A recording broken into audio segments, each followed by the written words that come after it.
fait, je suis éducatrice spécialisée de formation initiale et du coup, dans le cadre de mon métier, j'ai vu ce que le conflit avait comme impact sur les enfants et puis sur la famille en fait. Et j'ai commencé à me pencher sur ce métier de la médiation familiale et des relations conflictuelles. Et c'est en ça que je suis devenue médiatrice.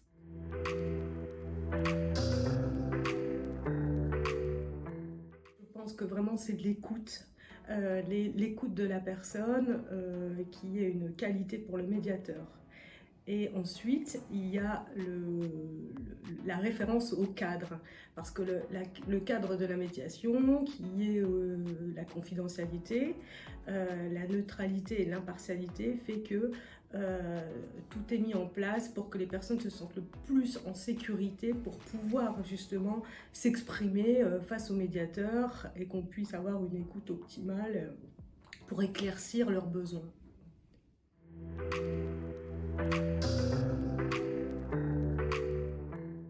Les familles sont amenées à nous citer dans des contextes vraiment divers et variés. Alors concrètement, j'ai une situation, c'est une fratrie, donc ils sont 4 frères et sœurs. Ça fait 6 ans qu'ils sont en rupture de lien. Et là, vraiment, il va falloir qu'ils prennent une décision pour leur maman qui est... son état général s'est dégradé et il faut prendre une décision concernant une entrée en EHPAD, la vente de la maison, voilà. Donc il faut se retrouver pour qu'on puisse discuter de tout cela.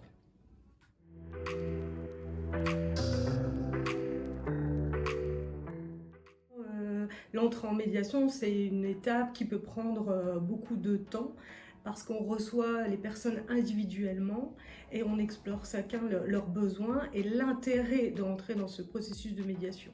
Parce que personne n'est obligé de rentrer dans ce processus et pour ça, il faut recueillir les accords de chacun et voir et bien baliser c'est quoi l'intérêt de la médiation familiale, de quoi on va parler lors de cette médiation. Parfois, les demandes sont différentes pour chacun, donc vérifier si c'est OK pour chacune des personnes.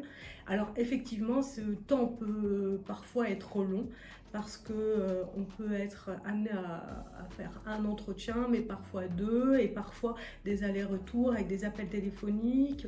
En fait, l'idée c'est que tout le monde, une fois réuni dans la médiation, soit suffisamment confortable et sécurisé pour pouvoir s'exprimer en fait librement.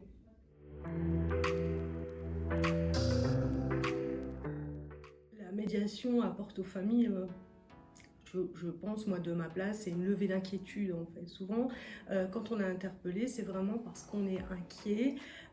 C'est une situation qui est bloquée, c'est une situation qui est plus supportable et il faut pouvoir faire autrement. Donc, ça lève les inquiétudes, ça éclaire un petit peu les besoins de chacun parce que aussi, il y a toutes ces interprétations qu'on peut se faire quand on ne se parle pas ou lors de disputes qui durent des années par rapport à un frère, une sœur ou alors une personne par rapport à un de ses parents. Alors parfois on a des interprétations qui se créent et ça lève vraiment les inquiétudes, je dirais.